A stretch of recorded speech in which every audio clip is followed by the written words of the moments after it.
Philippine Lenoir de Carlan, Gisèle Pellicot. Depuis quelques semaines, ces noms résonnent dans l'actualité et leurs histoires nous glacent d'effroi. Nous adressons toutes nos pensées aux victimes, à leurs familles et à leurs proches. Le viol et le meurtre de Philippine, jeune femme de 19 ans retrouvée dans le bois de Boulogne, vient allonger la déjà trop longue liste des féminicides commis en 2024. Elle s'appelait Thérèse, Marie-Louise, Vanessa, Calma, Pauline, Yasmine.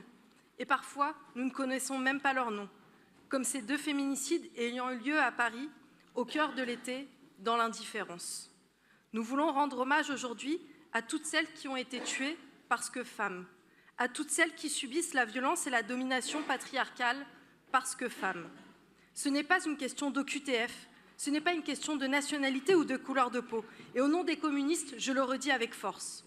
Plus de 80% des viols et des agressions sont commises dans un cercle proche.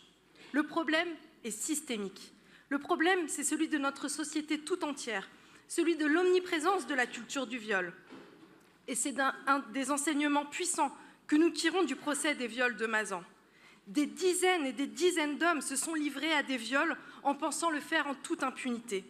Voulant aujourd'hui, dans une cour d'assises, faire croire qu'ils auraient violé sans le faire exprès, involontairement, comment peut-on considérer qu'il y aurait viol et viol? Ceux commis par des étrangers et ceux commis par de bons pères de famille ne seraient pas jugés avec la même sévérité? Un homme qui viole une femme est dangereux, qu'il soit inconnu de sa victime ou son mari, qu'il soit étranger ou français, que le viol ait lieu dans une forêt ou dans un appartement conjugal. Le viol est un crime. Ces mots forts, ce sont les mots de la première victime de l'agresseur de Philippine, qu'elle a adressé dans une lettre ouverte.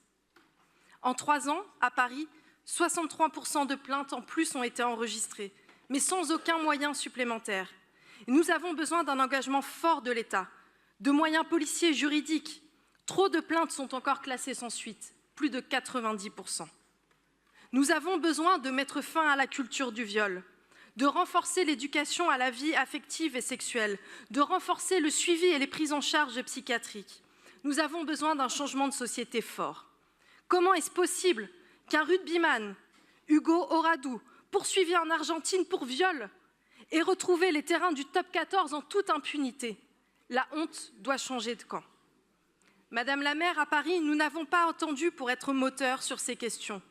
Et il est urgent de faire plus et mieux. Comment pouvons-nous renforcer les actions et les moyens pour endiguer les violences faites aux femmes et les féminicides? Pour reprendre le slogan des féministes en Amérique latine, nous voulons pas une de moins. Je vous remercie.